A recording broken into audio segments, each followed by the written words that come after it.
Salão Nobre para mais esta sessão do Seminário Internacional de Estudos Globais. Dou as boas-vindas aos poucos colegas que estão aqui presentes, respeitando aquilo que são as normas em vigor da DGS, e cumprimento de forma também muito sentida os colegas que estão à distância, os participantes que estão à distância, em especial os alunos do doutoramento em estudos globais e que frequentam os Cs de estudos globais, e também todos os outros investigadores, colegas, pessoas interessados que aderiram também a esta sessão, estão a participar neste seminário à distância, uma participação global, por termos colegas de vários continentes, de vários pontos, de Portugal, de África, do Brasil, e portanto sejam todos bem-vindos. É com muito gosto que dou as boas-vindas à nossa conferencista, a historiadora e professora Raquel Varela, conhecida especialista na área da história do trabalho e que ultimamente também tem desenvolvido reflexão sobre aquilo que são as novas tendências da historiografia contemporânea, nomeadamente da história global, o que insere a sua conferência perfeitamente nesta reflexão que estamos a desenvolver no quadro do programa de doutoramento em estudos globais. E também dou as boas-vindas ao professor Bruno Cardoso Reis, que também amavelmente aceitou fazer o comentário crítico da conferência, que nos seminários de estudos globais nós convidamos o conferencista e depois outro colega também da área para fazer uma reflexão e estar um diálogo para depois aprofundar, depois em sede de debate, também aberto a quem está a participar, algumas das linhas que serão apresentadas na conferência.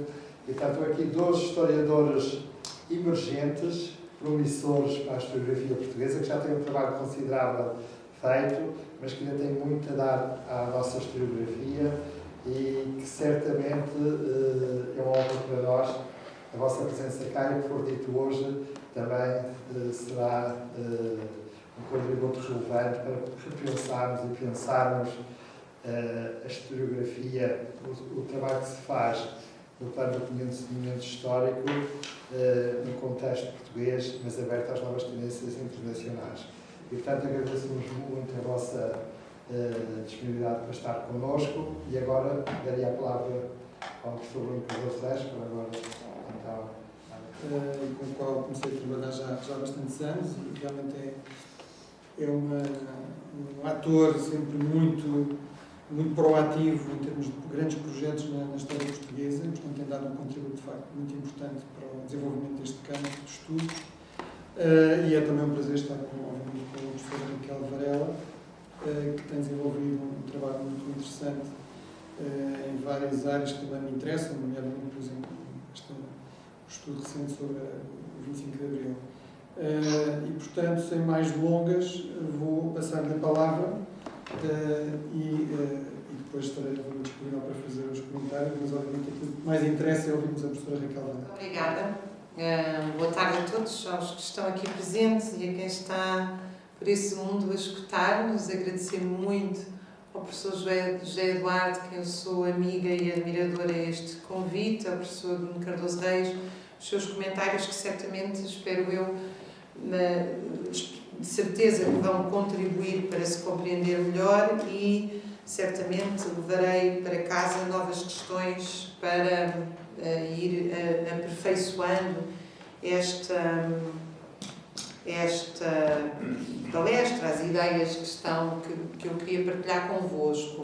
Sendo este um seminário de estudos do trabalho muito especializado, eu vou optar também por uma via mais didática e também sintética, até porque nós temos muito pouco tempo, e eu vou-me centrar aqui nas ideias-chave. Eu queria falar convosco um bocadinho sobre a história global do trabalho.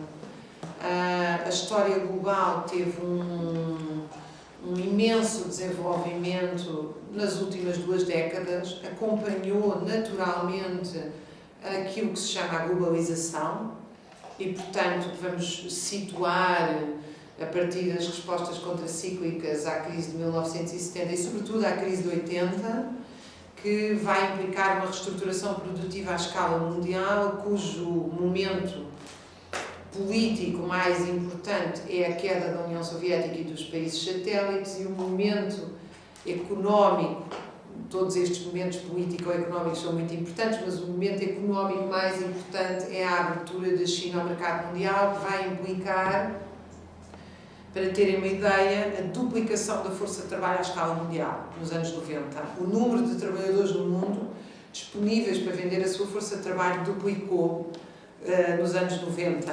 Isto é um terremoto que abalou a China e, hoje é fácil de dizê-lo, abalou o mundo inteiro. A China provavelmente, não vou entrar nesse campo que não é a minha área de especialização, tornou-se ou um império ou um subimpério com capacidade de competir certamente a nível regional e provavelmente a nível mundial com os Estados Unidos.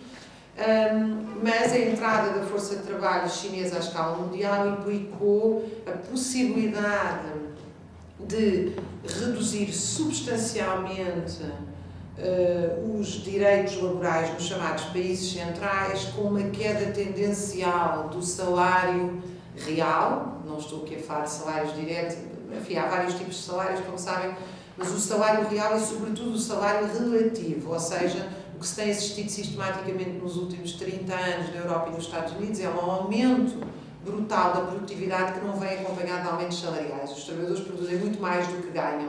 Esse é o salário relativo. E muitas vezes o que assistimos é mesmo uma queda do salário real.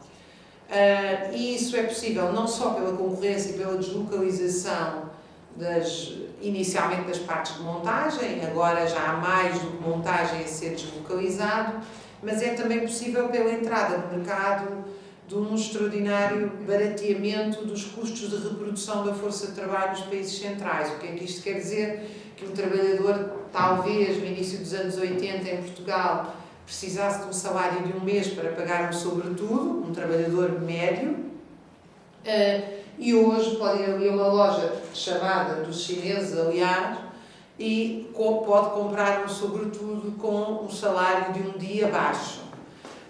E, portanto, isto, se vocês pensarem em tudo aquilo que implica a reprodução do custo da força de trabalho produtiva, estou a pensar nas louças de cozinha, nas toalhas, portanto, aquilo que nós, quando falamos do salário de reprodução biológica da força de trabalho, falamos do salário necessário à manutenção do trabalhador.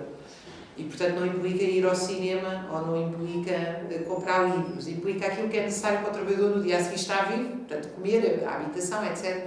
Tudo isso foi extraordinariamente abalado. E depois, naturalmente, com todas as consequências políticas que se sucederam, nomeadamente uma queda abrupta da taxa de sindicalização nos países centrais, tirando na Escandinávia e na Bélgica. Mas a Bélgica é um epifenómeno, porque na Bélgica os sindicatos gerem o fundo de desemprego, é por isso que as taxas de sindicalização na Bélgica se mantêm altas. Na Escandinávia, porque há realmente uma grande associação à manutenção dos direitos laborais.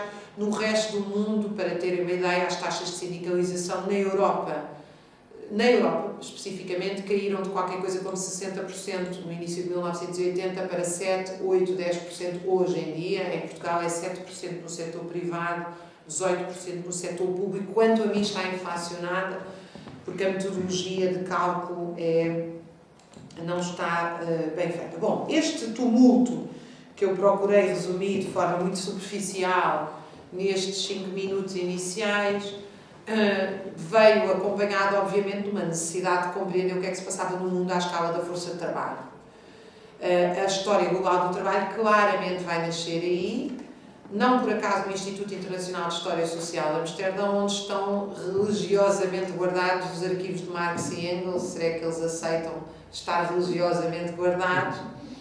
E os arquivos de várias organizações de resistência, de partidos políticos de esquerda, e de várias associações humanitárias e outros. É o terceiro maior arquivo de história social do mundo. Sobre a liderança de Marcel van der Linden e Anne Lucassen, Foi o primeiro especializado em História da União Soviética e no marxismo, e o segundo de inspiração weberiana e um dos maiores especialistas mundiais da imigração e da história da imigração. Os dois juntos fizeram um pequeno panfleto que se chama Prolegomena Towards a Global Labour History, onde propunham abrir uma nova área de estudos. Eu estou a citar exatamente o que eles disseram porque é a sua insistência teórica que a história global do trabalho não é uma teoria, é uma área de estudos onde cabem diversas teorias e, portanto, positivistas, a nova história, o marxismo, o pós-modernismo, são chamados a trabalhar a área da história global do trabalho e diversas metodologias são levadas a trabalhar, são chamadas a trabalhar a história global do trabalho. Este é, pelo menos, o desejo dos seus fundadores. Naturalmente que a partir da sua fundação, no final dos anos 90, muita água correu debaixo da ponte. Eu quero, porém, voltar a estes primórdios desta história do tempo presente, que é o final dos anos 90. O que eles defenderam, e depois isto vai ser sistematizado naquela que é a principal obra da história global do trabalho, que é Workers of the World, Towards a Global Labour History, do Marcel van der Linden, que é uma obra bastante premiada, filho do doutoramento honoris causa na Universidade de Oslo, deu o prémio René Kuczynski, penso eu, na mais importante conferência de História do Movimento Operário fundada pelo Eric Hobsbawm.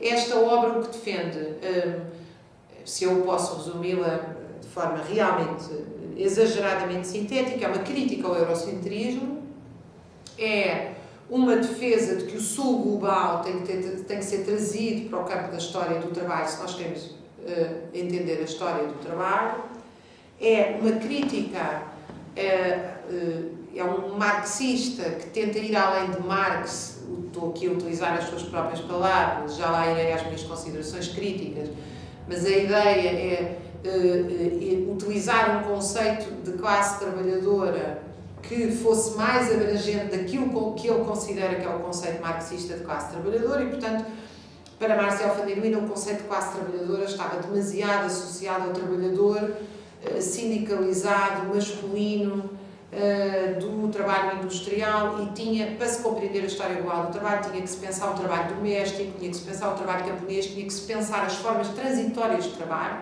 nomeadamente os escravos que chegavam a vender parte do dia a sua força de trabalho no mercado, assalariado, ou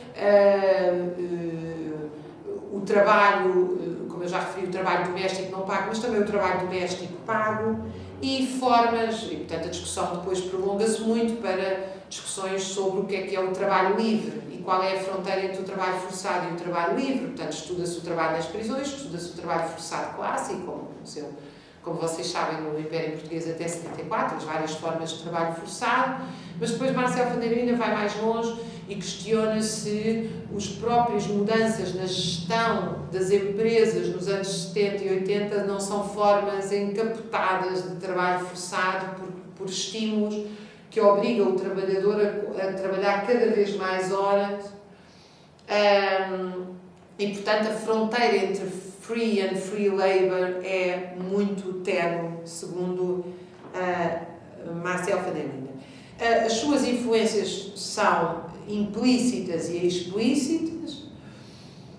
Nas implícitas está, obviamente, a sua trajetória, quanto a mim, como militante trotskista, muito influenciado pela teoria do desenvolvimento desigual e combinado na história da Revolução Russa do Trotsky.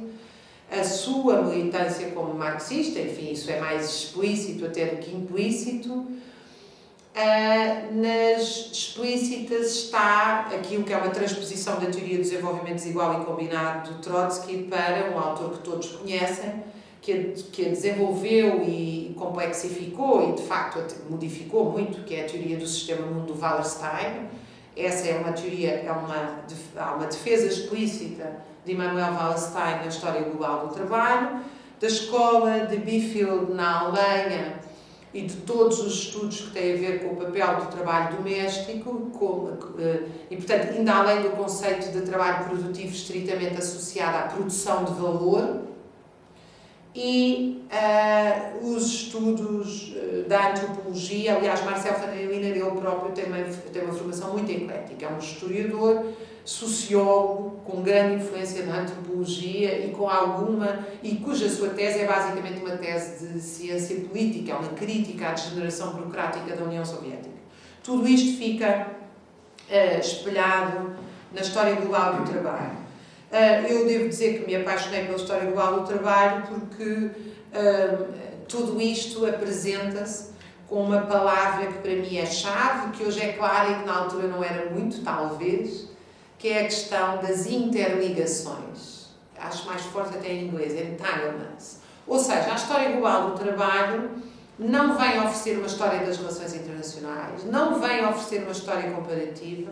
Porque é que a história global do trabalho é nova? Porque a história global do trabalho quer entender os processos à escala global e as suas interligações. Eu, por exemplo, quando fui coordenar um projeto no Instituto de Amsterdão sobre história do trabalho na indústria naval do pós-guerra aos dias de hoje, que é um projeto que envolve 40 estaleiros do mundo e que agora está próximo de terminar, já temos um livro publicado, que aliás é de acesso livre, a quem se quer interessar por estes temas da história global do trabalho, está publicado pela Chicago University Press e chama-se Shipbuilding Labor Around the World, Towards a Global Labor. Agora não sei exatamente mas se puserem Raquel Varela, Chicago University Press, PDF, vão baixar imediatamente o livro, que tem quase 1000 páginas e tem os estudos de caso, etc. Bom, o que é que nos interessava? A nós não nos interessava só o fim da LISNAV, mas o que é que aconteceu com a relocalização da LISNAV para a Coreia do Sul, ou do trabalho que era feito na LISNAV para a Coreia do Sul, ou seja, qual é o impacto das transformações aqui, nomeadamente a reconversão para a indústria automóvel da Península de Setúbal, e qual é o impacto na Coreia do Sul e depois também no Japão e agora na China. Para terem uma ideia, parte dos operários da LISNAV despedidos foram ser encarregados na maior doca seca do mundo, que é no Dubai Dockyard. E o Dubai Dockyard é uma doca que trabalha 24 horas por dia porque não chove, e portanto, como vocês, os navios têm que ser reparados em condições atmosféricas favoráveis.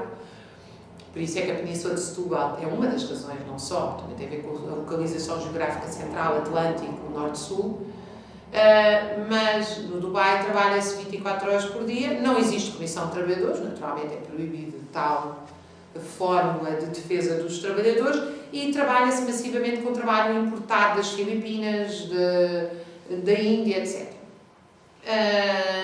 Por outro lado, também nos interessa perceber o que é que acontece aos navios no fim de vida. No fim de vida eles vão ser desmantelados, às vezes por trabalho infantil, mas é considerado um dos trabalhos mais perigosos do mundo, mesmo quando é feito por adultos, no Bangladesh. Porque a destruição do navio implica respirar e estar em contacto com produtos tóxicos de altíssima, e portanto neste momento está um dos investigadores nossos na Índia a estudar a esperança média de vida dos trabalhadores que trabalham no shipbreaking, que é uma profissão bárbara.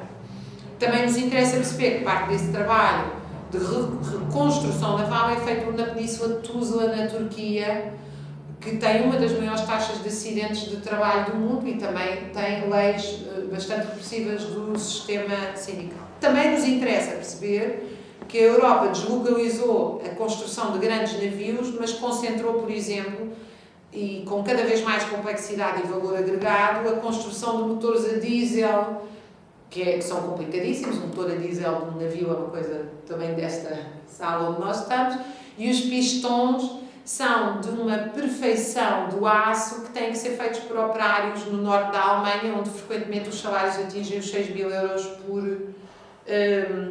mês.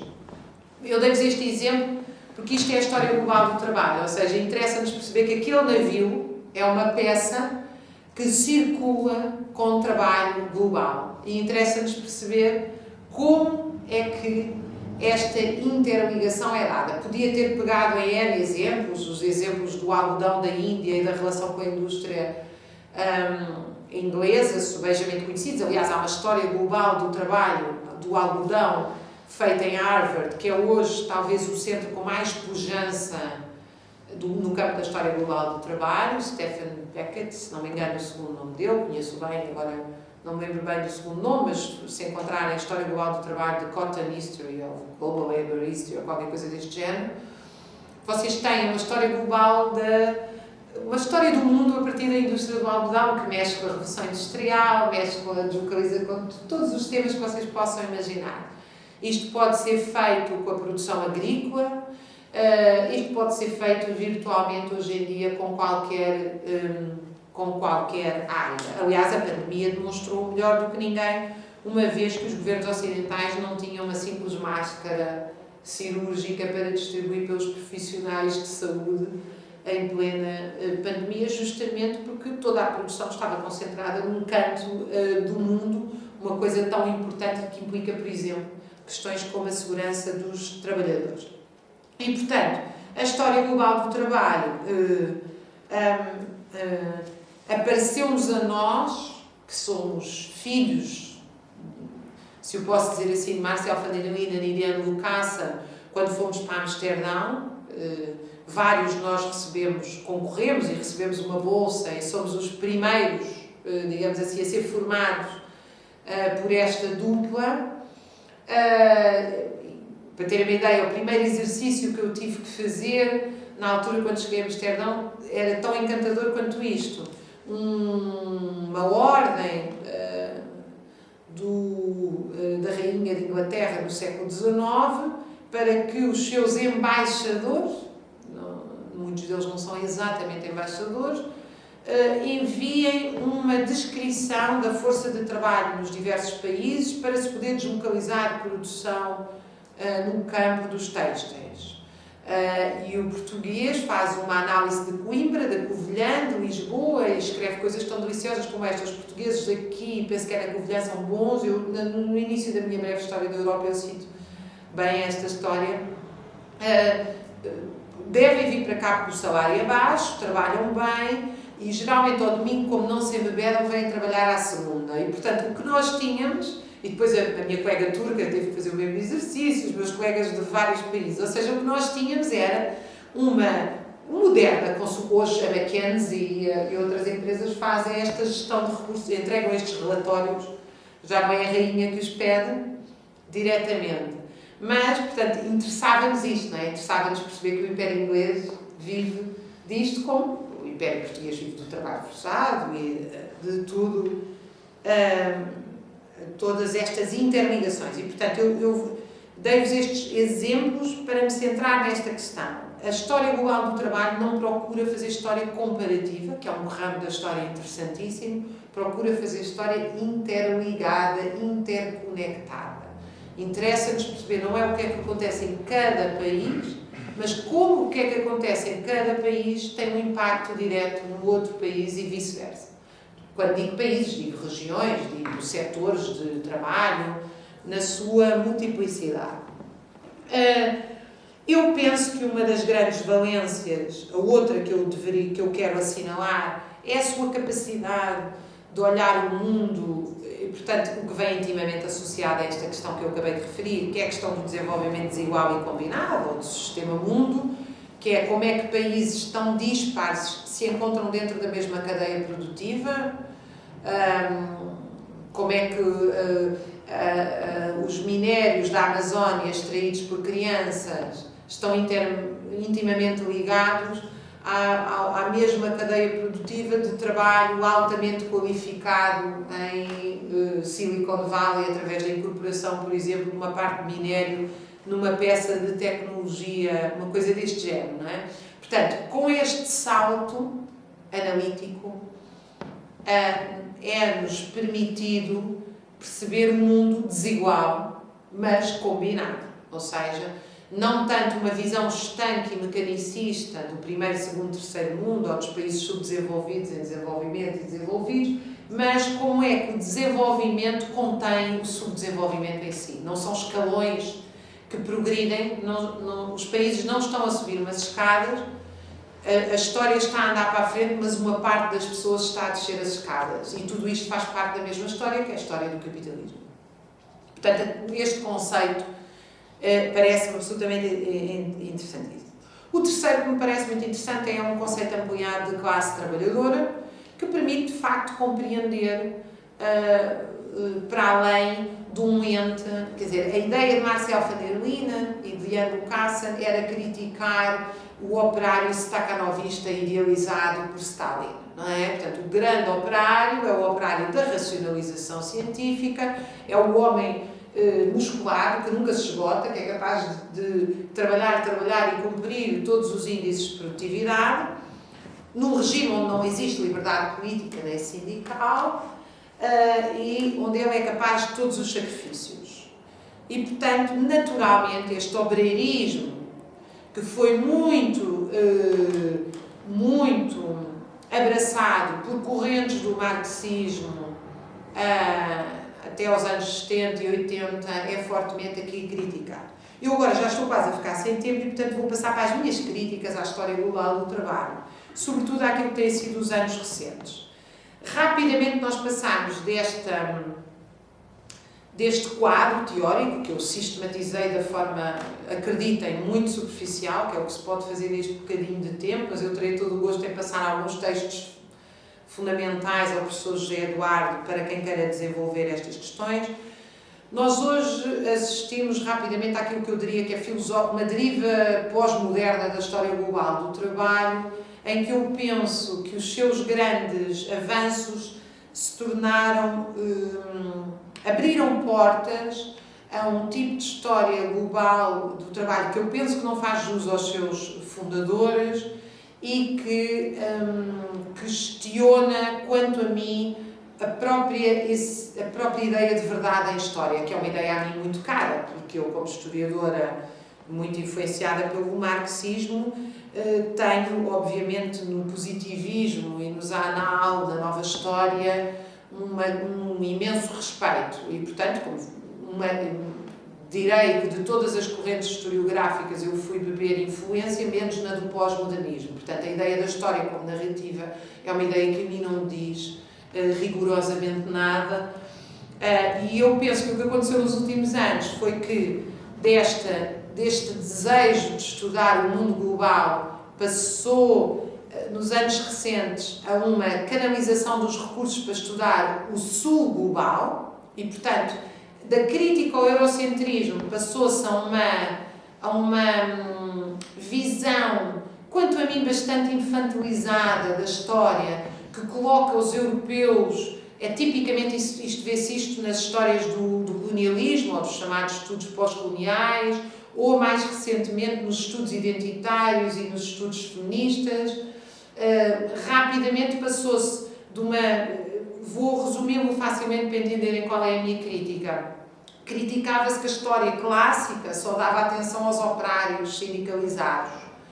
Mas agora desapareceram esses operários. É como se o mundo não tivesse operários sindicalizados e homens e só tivesse mulheres a trabalhar no campo no sul global. E, portanto, passou-se a uma visão que eu brinco com os seus fundadores, de quem sou grande amiga pessoal, e digo, nós agora temos um novo ente, idealizado no campo da historiografia, que já não é o Stakhanov, é a mulher vítima camponesa dos Andes. Não estou, obviamente, a fazer aqui uma afirmação política sobre esta questão.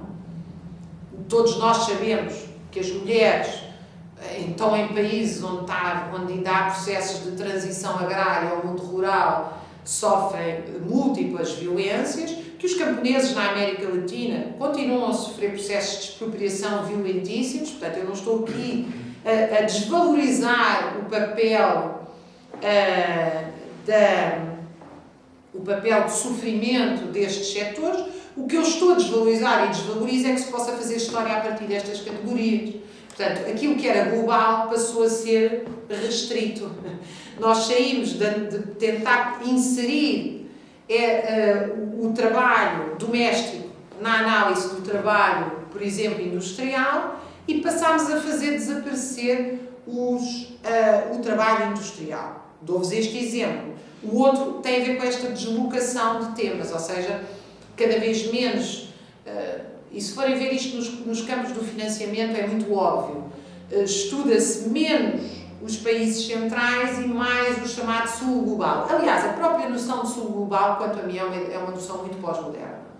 Porque não existe tal coisa chamada sul global. Qual é a parecência entre a África subsaariana, a África do Norte, a Indonésia, a Austrália, já agora é sul global, o Brasil, a Índia, quer dizer, todos estes países me parecem... A China. Bem, então a China, né? Me parece que é não há qualquer capacidade científica de nós, enquanto historiadores, estudarmos essa entidade chamada sul global, porque tal entidade, quanto a mim, não existe. Não existe porque as suas têm muito interesse em estudar do ponto de vista inicial da história global do trabalho, ou seja, o que é que se passa no mundo. Agora, isolar uma região é curiosamente voltar ao início daquilo que tinha sido a nossa crítica. Por exemplo, qual é a crítica ao eurocentrismo? Justa. É que a crítica ao eurocentrismo não só sobrevaloriza a Europa, como considera a Europa quase uma entidade única. Os europeus, tal entidade como vocês imaginam, como vocês sabem, não existe. Os europeus são os nazis e são a resistência aos nazis. Todos eles eram europeus. Os europeus da Europa do Leste, eu há muitos anos, quando comecei a estudar na Europa do Leste e sobretudo na Universidade de Budapeste, com quem tenho muitas relações, apercebi-me que nem existia essa coisa chamada países do leste ou países ditos do socialismo real, porque o regime dito de socialismo real na Hungria tem muito poucas parecenças com o polaco, tem muito poucas parecenças com o russo, tem muito poucas parecenças ainda com os países da Ásia. A única coisa que tinham em comum eram ser ditaduras. Bom, mas isso também tinham em comum com a América Latina e também tinham em comum.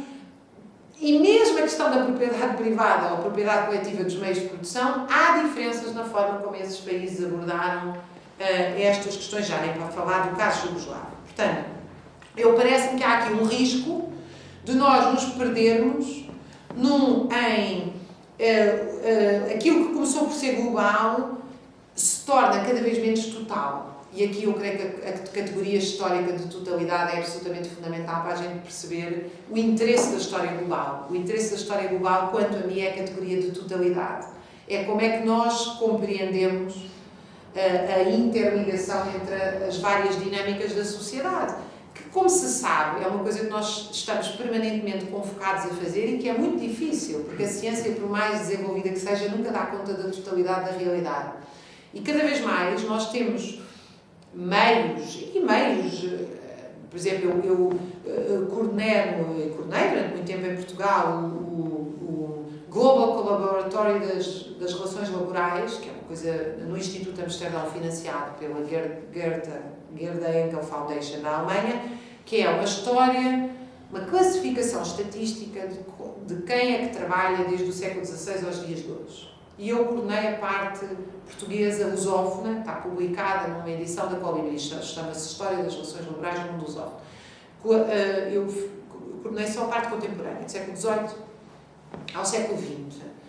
Aquilo só é possível de fazer porque nós éramos uma grande equipa, financiada pela FCT e por eles, pelo Global Collaboratory, e porque tínhamos recursos estatísticos impressionantes. Quer dizer, o historiador não conseguia fazer isto há 100 anos. Como é que a gente vai saber o cálculo e os intercruzamentos dos índices e depois ir aos inquéritos industriais, enfim, tudo isto tem uma grande complexidade.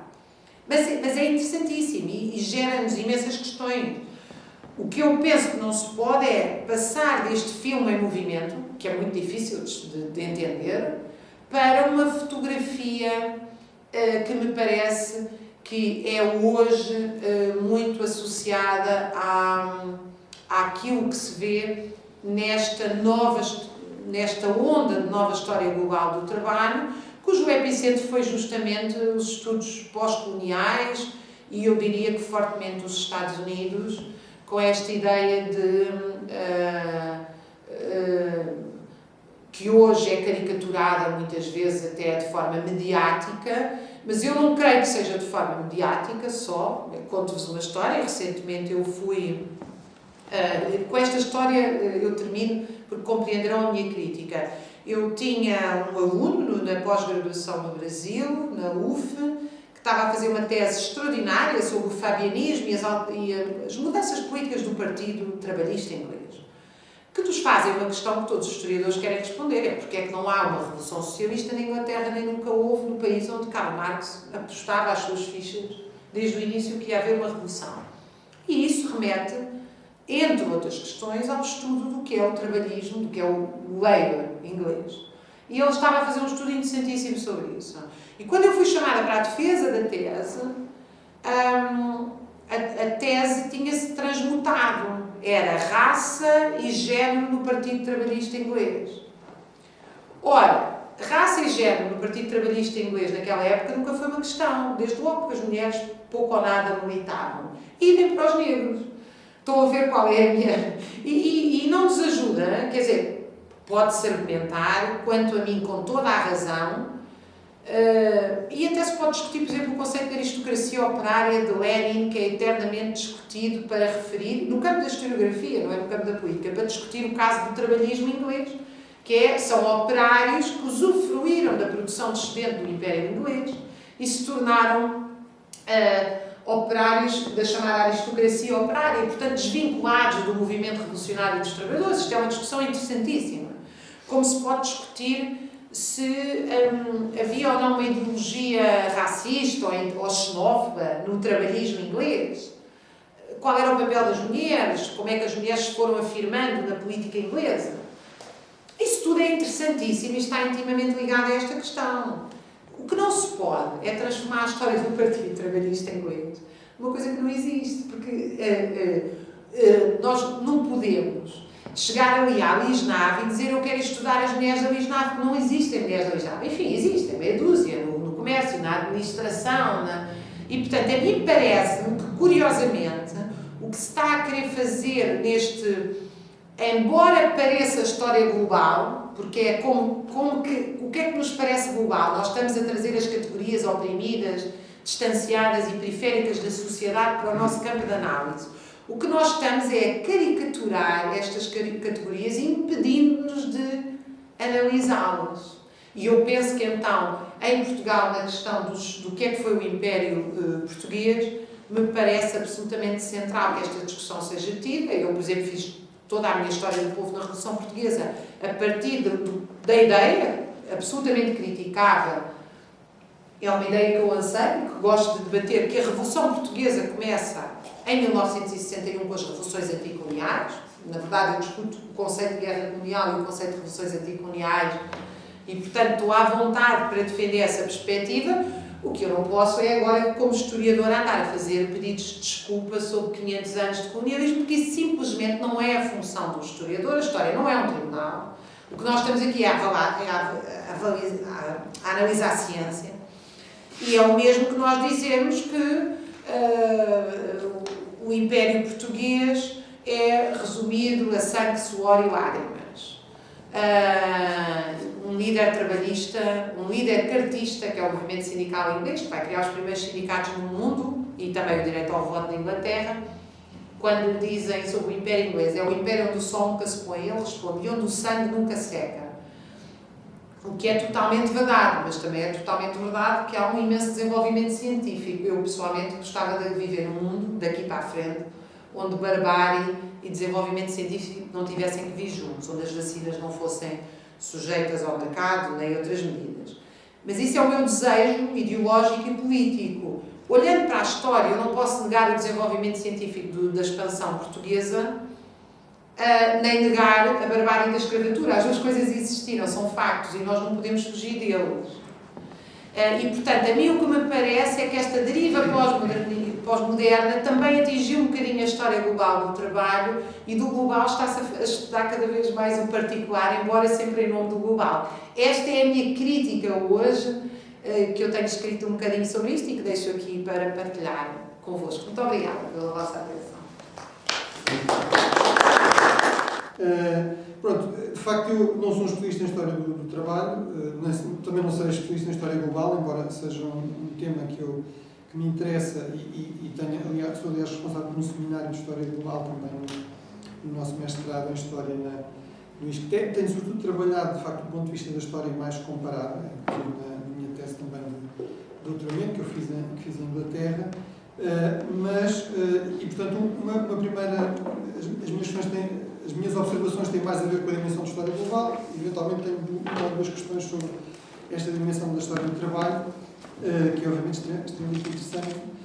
Pronto, o primeiro ponto realmente esta história global surge muito obviamente ligada à questão da globalização e revela algo que é muito importante na história, que é, de facto, a história é ela própria filha do seu contexto, está condicionada historicamente e, portanto, as perguntas, as questões, os temas que nos interessam no estudo da história vão variando com a evolução do Estado e da sociedade e também nos últimos anos, nos últimos 2 séculos, vamos dizer, desde o século XIX, da universidade.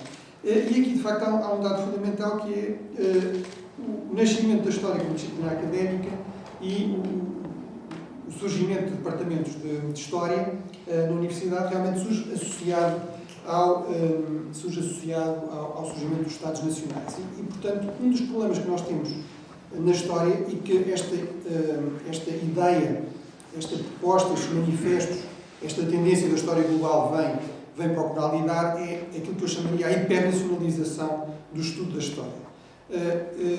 Aqui vamos ser claros, eu não acho que haja nada de mal, nem de anormal, no facto de, em Portugal, haver muitos historiadores a trabalhar sobre a história de Portugal. Aquilo que me parece problemático é, em Portugal, mas, enfim, há estudos sobre isso em Portugal, na Índia, na China, nos Estados Unidos, grande parte dos historiadores só estudarem a história nacional, só estudarem a história de Portugal, ou dos Estados Unidos, ou da Índia, e muitas vezes também fazerem de uma forma ela própria muito paroquial, ou seja, um tema que surgia muito nas discussões que tinha sobre este tipo sobre a investigação e até sobre a investigação que eu estava a fazer, por exemplo, no contexto do meu doutoramento, é esta ideia de que Portugal é um caso único, não é? E sendo um caso único, só pode ser estudado por historiadores portugueses e não interessa nada fazer estas comparações ou fazer estas ligações ou estudar estas interconexões, porque isso é tudo, enfim, o que se passa na Holanda ou o que se passa na Coreia ou o que se passa é completamente diferente. Ora, aqui parece-me evidente que, até para podermos validar esse argumento, até para mostrar o que é realmente diferente em Portugal, temos de facto fazer esse trabalho de comparação, de conexão, de ligação com outras realidades. E, portanto, eu acho que há aqui, evidentemente, um lado de moda, há aqui um lado de contexto, mas eu acho que é uma grande mais-valia contrariar, de facto, aquilo que eu considero ser esta hipernacionalização da história, que nos impede de ver ligações que são extremamente importantes. Desse ponto de vista, aliás, permitam-me que recomendo mais uma iniciativa aqui do nosso amigo José Eduardo Franco, que acho que vai ser lançada no final deste mês, uma história global de Portugal, que exatamente alerta sistematicamente ao longo dos vários períodos da história portuguesa para estas múltiplas ligações com as realidades exteriores. Depois, um segundo ponto, que liga-se também com vários pontos que foram aqui referidos pela Raquel, tem a ver com uma certa desigualdade dos meios de produção da história. E, de facto, não é por acaso que nós vemos a história global a surgir muito associada, estes grandes projetos de história global a surgir muito associados a universidades como Harvard ou mesmo como Amsterdão, que têm muitos mais meios do que as universidades portuguesas ou que as universidades de muitos outros países do mundo. Ou seja, é uma história que é realmente exigente do ponto de vista da necessidade de acesso para ser bem feita a múltiplos arquivos, do domínio de múltiplas línguas e, portanto, tipicamente exige grandes equipas. Foi um ponto que a Raquel também referiu, e, portanto, isso implica realmente um financiamento muito substantivo. E isso é de facto, eu diria, um problema do ponto de vista de Portugal. Obviamente, não acho que seja um problema sem solução. Aquilo que nós temos de procurar fazer, aquilo que eu procuro fazer, que a Raquel procura fazer, é precisamente associarmos a estas redes, a estes projetos mais amplos, mas, de facto, não deixa de ser importante assinalar isto, até porque eu acho que, de facto, esta história global, para ser realmente mais interessante, tem de ser muito mais inclusiva de múltiplas vozes, de múltiplos ângulos de análise e, infelizmente, por causa destas condições, vamos dizer, materiais, ela continua tendencialmente a ser feita nestes grandes centros de produção científica que estão tipicamente no mundo anglo-saxónico ou na Europa do Norte, que é realmente os sítios onde existem financiamento abundante para este tipo de projeto. E, portanto, isso é realmente um desafio, é, do meu ponto de vista, um problema. Obviamente também não podemos cair aqui num outro risco, que é uma espécie de exotização da história que é feita noutras partes do mundo. Não é? Não podemos presumir, por exemplo, que a Raquel, por ser uma historiadora portuguesa, e eu, por ser um historiador português, estamos a fazer história portuguesa, o que, aliás, é um bocado paradoxal, quando a ideia é precisamente contrariar, digamos, esses nichos nacionais. Não é? Temos certamente perspectivas e interesses diferentes e chegamos a conclusões muitas vezes diferentes, mas é muito importante realmente esta multiplicação de vozes e, do meu ponto de vista, isso não está garantido por causa destes dados estruturais de base. Isto liga-se com o último problema que a Raquel também falou, que é esta questão do eurocentrismo. Eu acho que, em certo sentido, é um problema real, também é um falso problema, e acho que aí coincidimos bastante. Há aqui um problema desde logo de base, que é o que é a Europa, ou o que é o Ocidente. Tipicamente, a Europa e o Ocidente em si já são um problema, porque são definidos por 2 ou 3 países e por uma historiografia que é muita desses 2 ou 3 países. Basicamente, o Ocidente é os Estados Unidos, a Grã-Bretanha, eventualmente com um bocadinho de França, ou da Alemanha, ou de um outro país do Norte. Portanto, logo aí, Portugal tem este aspecto um bocadinho paradoxal, que parece que está lá, mas na verdade muitas vezes não está, é completamente ignorado. Por outro lado, é um falso problema, neste sentido que nós, sendo europeus, ou no caso os portugueses sendo europeus, é normal, quer dizer, é normal que a história feita na China seja tendencialmente, vamos dizer, sinocêntrica. É normal que a história feita na Índia seja tendencialmente indocêntrica, não é? É normal, no fundo, é uma tendência universal humana que nos interessem mais as coisas que nos são um pouco mais próximas. Qual é que é aqui o grande problema? É, de facto, confundirmos a realidade europeia ou a realidade ocidental, eu diria ainda mais, a realidade, uma pequena parte dessa realidade, essa realidade dos países realmente centrais, dos Estados Unidos, da Grã-Bretanha, da França, da Holanda, da Alemanha, com a realidade do conjunto da Europa e muito menos com a realidade do conjunto do mundo. E, portanto, esse é realmente um aspecto real e que é muito importante contrariar e que seria importante que esta tendência viesse a contrariar. Pronto, o último ponto que liga aqui os meus interesses mais os interesses da Raquel do meu ponto de vista, continua a ser, o que é aqui realmente interessante é uma história muito mais inclusiva, que não vá por modas. E, portanto, estes últimos pontos que a Raquel referiu, eu não podia concordar mais, ou seja, eu acho que é fundamental, obviamente, por exemplo, ter uma história que inclua muito mais interesse pelo estudo das mulheres, porque as mulheres são até ligeiramente mais do que metade da humanidade, tipicamente, não é? Agora, o que não faz sentido é achar que, para fazermos uma história que inclua mais a perspectiva das mulheres, não podemos estudar os homens, ou operar os homens, ou para fazermos uma história global dos movimentos sociais, que não se possa fazer também uma história global das elites governativas, ou das elites políticas ou militares, por exemplo, que são áreas que me interessam a mim. Portanto, aquilo que é interessante é a adição de dimensões de análise, a adição de atores e não esta tendência, mais uma vez, humana e compreensível.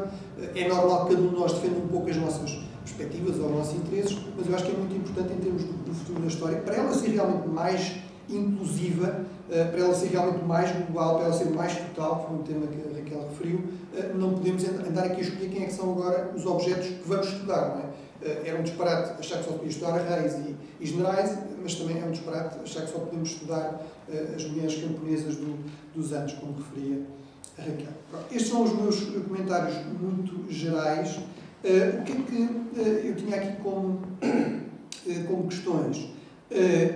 Por um lado, um bocadinho uma provocação, que é, no fundo, o que é isto do trabalho forçado e do trabalho livre? Porque eu, para ser muito franco, sou um bocado forçado a trabalhar, não é? Portanto, ou seja, acho que todos nós, se calhar, se pudéssemos, dedicávamos mais à filantropia, não é? Desde que tivéssemos fundos próprios para poder fazer isso. Obviamente, isto é uma forma um pouco humorística de pôr a questão, mas é uma questão realmente interessante e importante, que a Raquel aqui aflorou, que é, e isso é muito claro, por exemplo, nas colónias portuguesas e noutras colónias, que não só as portuguesas, aliás, não se passa de trabalho livre, de trabalho escravo para trabalho livre, não é? Há aqui muitas coisas de primeiro, não é? E portanto, no fundo, era o meu interesse por estes dois conceitos e como é que eles eventualmente também se articulam com esta visão mais global da história do trabalho. A segunda questão tem a ver com uma coisa que é histórica, mas que é muito atual e que eu acho que é um dos interesses também deste tipo de projetos. Eu não vejo nenhum problema, concordo inteiramente com o que diz a Raquel, a história não deve ser juíza, a função dos historiadores não é, de facto, enquanto estão a fazer história, serem militantes, não quer dizer que não tenham sua militância ou as suas opiniões políticas informadas da história paralelamente, mas realmente aquilo que é interessante é fazer um exercício crítico, mas não um exercício deste tipo de juízo moral, vamos dizer assim, identificar vítimas e opressores, enfim, como a grande prioridade, mas há aqui uma ligação realmente com debates muito atuais, a questão da China, a questão da globalização, a questão do os impactos disso, por exemplo, em termos dos países mais centrais e do equilíbrio de poder entre trabalho e capital, mas no fundo a segunda questão é há aqui um paradoxo fundamental da globalização, que é o capital, portanto o investimento, vamos dizer assim, o dinheiro está completamente globalizado e pode atravessar fronteiras praticamente sem problemas, não é? E pode escolher os sítios onde quer pagar impostos, etc. Os bens também cada vez mais e os serviços também cada vez mais estão globalizados, mas mesmo do ponto de vista de uma economia de mercado, temos que funcionar bem, há aqui um paradoxo. O trabalho, esse não está globalizado. Ou seja, por exemplo, os africanos que querem vir trabalhar para a Europa, não têm propriamente passagem livre, não é? Aí não temos um mundo plano e sem fronteiras. Mas, no fundo, a minha questão tem a ver porque é que isso é assim, porque é que o trabalho não está globalizado. É porque os Estados não deixam, é porque há interesses muito poderosos a combater isso, é porque as pessoas não querem elas próprias, no fundo, deslocar-se, não querem que outros se desloquem. No fundo, porque é que temos este problema? Que no mercado global temos um capital muito globalizado, bens e serviços muito globalizados, mas não o trabalho. E pronto, era isto. Obrigado.